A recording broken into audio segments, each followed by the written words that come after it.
Welcome to Generally Nerdy. This is a show called That Just Happened. It's kind of reviews for lazy people, and this week it's even extra lazy because we're only talking about one thing, and that is the Caped Crusader. Okay, so where to start? Like I said, we're just talking about Caped Crusader this episode, and it's the only thing that I've really interacted with that's new and that it doesn't pertain to the larger conversation as a whole. It's just been that kind of week, man. I don't know what to tell you. So let me start off, I guess, by saying that I do dig the animated series for the most part. I have some glaring issues with it, but as far as entertainment value, it's perfectly fine. As far as nerdy value, as far as comic book accuracy, as far as respecting the source material, we got to get into a couple of things as far as that goes. First up, I think a lot of people are ignoring the other things we're going to be talking about because of the first thing we're going to be talking about, and that is the Penguin. Spoiler alert, I guess I should say that because I don't care. If you care, then go watch a couple of episodes. I'm only 5 episodes deep. I've just finished, I believe it was the 5th episode, and so we've already got a laundry list of things that are definitely getting under my skin. So if you care about spoilers, then this is not the episode for you. This is a conversation about the issues with this show. And the first glaring one is Penguin. Penguin is female. Penguin has been gender swapped, and there was no reason for it. Like, there is literally no, you're creating a brand new world. Sure, it would, I mean, there's so much, you could have created a brand new character. We did that with the original animated series. Harley Quinn was created for the original animated series, and now she's one of the most iconic characters, as much as I don't necessarily appreciate her. She's one of the most iconic characters in the franchise. So this is a thing that is possible. It can be a character that checks off whatever social justice box you want it to check off. As long as the writing is as solid as the female Penguin was, like, we would be here for it.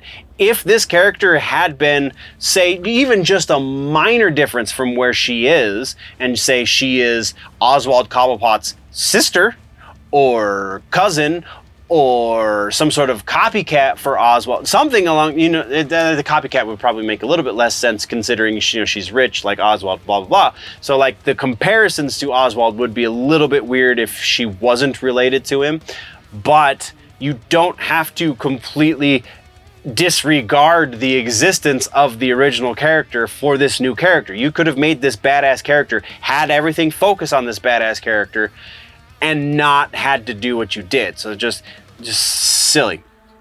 So yeah, that's the big one, and that's the one that everybody seems to be hyper focused on. And then from there, if you see something else that is an issue, the next one that people seem to be latching on with, and this is a much more minor issue because Harley has been, or Dr. Quinzel, has been changed in 2 rather dramatic ways. The first of which being she's now Asian, and the second of which being she is not created through her relationship with the Joker.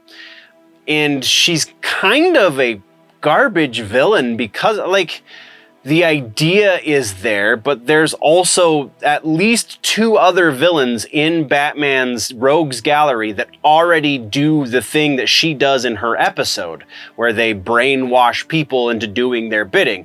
You have Mad Hatter and Black Mask both do that. I'm sure if I really put my mind to it, I'm pretty sure I've read an arc, and I could be conflating this with something else, but I'm pretty sure I've read an arc with the Riddler where he does something very similar as well. And if I look really hard, I'm sure I can find at least one other rogue in the gallery that has this ability, that does this thing. This is their MO. So why are we adding, like, this is the argument for changing Penguin to female was because Batman's rogues gallery lacks interesting villains.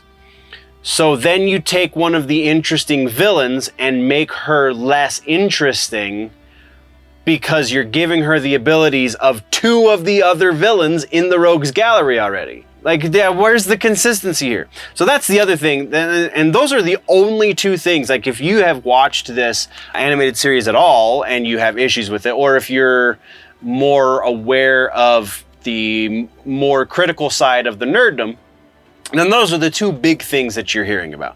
Well, I've got a couple others.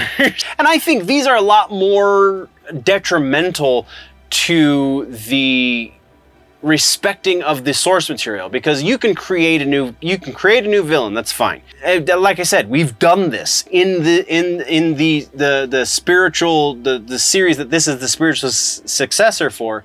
We did this again, Harley Quinn. So the first one, and I think this is probably the biggest one. I don't know, the other one's kind of big too, but this is, I think, probably edges it out by just a little bit at least, is that Batman runs people over with the Batmobile in this series. Like, he straight up hits, I mean, they're villains, sure, they're henchmen, but like, he runs them over with the car. He hits them with the car. Seems to try to imply that he ran these people over in a way that didn't kill them. Like, it tries to imply that, but you don't stick around, the camera doesn't stick around on these henchmen long enough for you to make any sort of confirmation with that. And also, they were hit with a car. Just kind of seems like something you're not going to walk away from. So definitely not something that Batman in any of the modern iterations would do.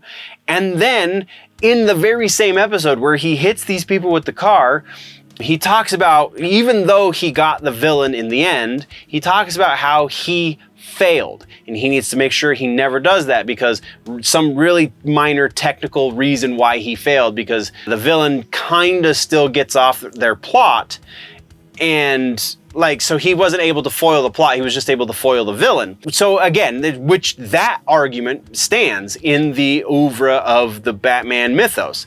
So if you're going to have that, and then also have him hitting people with his car, that is not the same person. Those are two different people doing two different things. So that's a big one. That's a really big one. And then the other really big one, really big one, is Harvey Dent. Harvey Dent does not start out his story arc, kind of, if you're really grasping at straws, Harvey Dent kind of starts out as a jerk in the Long Halloween story arc. But that's, again, really grasping at straws.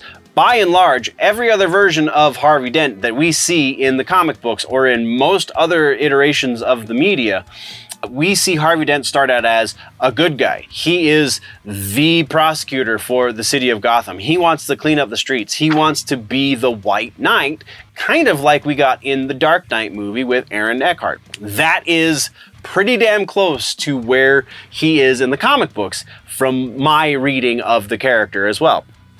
And in the original animated series, and in, you know, just all of these other iterations of this character, he starts out as a good guy. Sometimes even he's good friends with Bruce Wayne.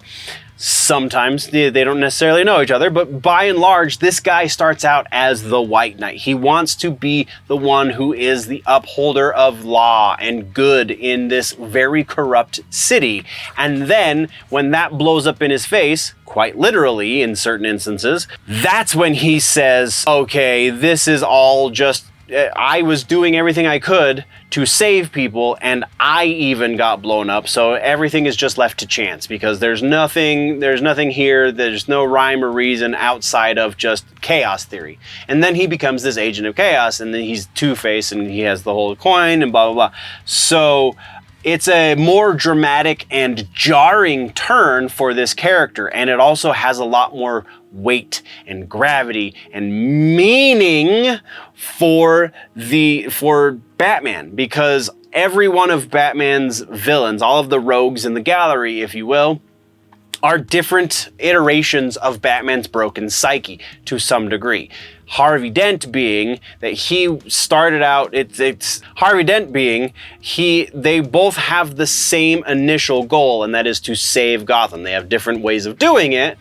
But then when Harvey loses his mind and just becomes this chaos agent, that kind of further confirms to Batman that he needs to continue to do the things that he's doing. So like, having Harvey Dent be a total douchebag to start things off really makes you not care about the character. And you don't have a whole lot going. The only character that is super consistent in this show, which makes sense, is Batman, because it's a show about him.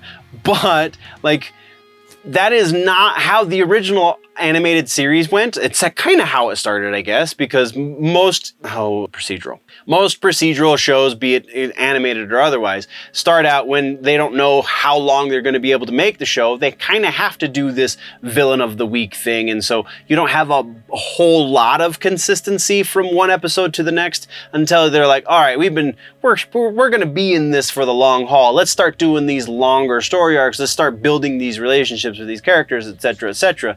So like, I kind of understand why it's being played as fast and loose from episode to episode, but you still have a built-in fan base that is going to spend money on this. So you should assume that there's going to be some sort of long haul involved. So you should be building these relationships with these characters, not just, I mean, and that's the other frustrating thing about this is they kind of are building these other relationships with these other characters, because you have Dr. Quinzel and Barbara Gordon, who I really don't care that Barbara and Commissioner Gordon were race swapped. They're both black now, whatever. So you have Dr. Quinzel and Barbara Gordon, and then the public defender, I can't think of the character's name right now, but those three are starting a friendship at the very least. And then Quinzel, like, that creates dynamic characters, because Barbara was there, or the DA girl? No, Barbara, I'm pretty sure it was there at the end of the Quinzel episode, and so she's forced to make this very difficult decision at the very end, and just that makes dynamics. So if you're going to not do that with a character, that is built into the character, like the essence of the character, like, you're missing the point. You have no idea what you're doing. Oh, let's say something good, shall we? I like this new version of Clayface. I think that this one. So Basil Carlo is the name of the actor. I feel like you could have gone with a different name, because I'm pretty sure the hulking version of Clayface was also Basil Carlo. So like, if I had one nitpick, and that would be absolutely what it is a nitpick, is maybe that would be a change that would make sense, because the Basil Carlo version of Clayface is a force of nature in a lot of ways. So if you're going to do this more subtle, subdued iteration of that character, it would be okay at that point to have done it as a different person than Basil Carlo, but whatever. Still works. I still dig what they've done with it. I also like the fact that at the end of the episode, there's no confirmation that the villains are dead, aside from one, and that serves a bigger purpose, because they are, like I said, in spite of themselves, they are doing things that are leading to larger plot points that are going to be season-wide and not just individual episodes. So that one made sense. They did kill off one villain. Like I said, I'm 5 episodes deep. You get a new villain in each episode. By the end of each episode, save for that one, the villains are not dead. At least you don't see them die on screen. There's one that very possibly could be dead. I'm trying not to spoil too much, but again, if I slip up, it is what it is. So yeah, I think that's very smart on their part. That's kind of how the character has always been, especially back in the original animated series, back in the 70s. It's kind of how it happened. Definitely in the 90s animated series, and in any of the modern iterations in the comic books. It's kind of how it's been. So he doesn't kill. Batman doesn't kill. He doesn't run people over with his car. He doesn't kill. I think that is actually all of the points that I really wanted to hit on. But again, I'm 5 episodes in, which is just under halfway through the season. I am going to finish this season because, like I said, I am liking it to a certain degree. Just certain issues with who these characters actually are versus how they're being portrayed in this show needed to be discussed. So thank you very much, nerds. That is what just happened. As far as going forward, what is going to be happening in the future, in the immediate future, we have Beetlejuice next week. Halloween is rapidly approaching. There are 2 big concerts this month. I did Everclear, and I can't remember what the other one is off the top of my head right now. Lord of the Lost, I can remember it. So those will be coming up very soon. And then, as I said at the end of the main show this week, we are heading towards the off season.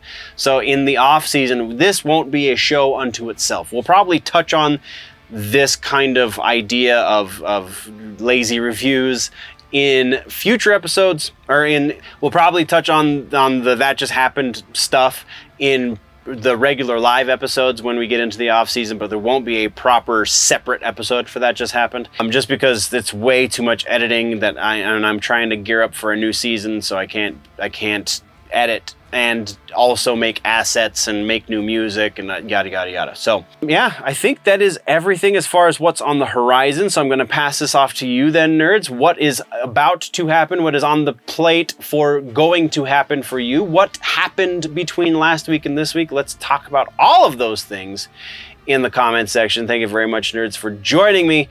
Before we go, always remember that if it's generally nerdy, it's probably here, and that just happened. All right, nerds, real quick. Thank you very much to the sponsor, nope, partner. All right, nerds, real quick, I just want to put this out there. Thank you very much to the partner with the channel, Dubby. You can see the link down in the description. Don't forget there's a link down in the description. Don't forget your code generally nerdy at checkout. You will get 10% off of your Dubby tub. I think it's actually off of any part of your order. Go check it out. A little bit of a flavor hack with these guys. I'm totally getting into it. It worked with the push and punch. It definitely works with the Cali-O cream. And instead of mixing it with water, try a little bit of almond milk is what I've been doing it with, but I think it would be even better with some coconut milk. Oh my God, that would be super tasty. So give it a shot. But again, Generally Nerdy is the code at checkout. Follow the link in the description. That is the partner for the channel and the sponsor, I guess, for the episode. Thank you very much to Dubby. Thank you very much to you, nerds, for checking it out. We're not going to go on a deep spiel for this one, so let's get back to the news.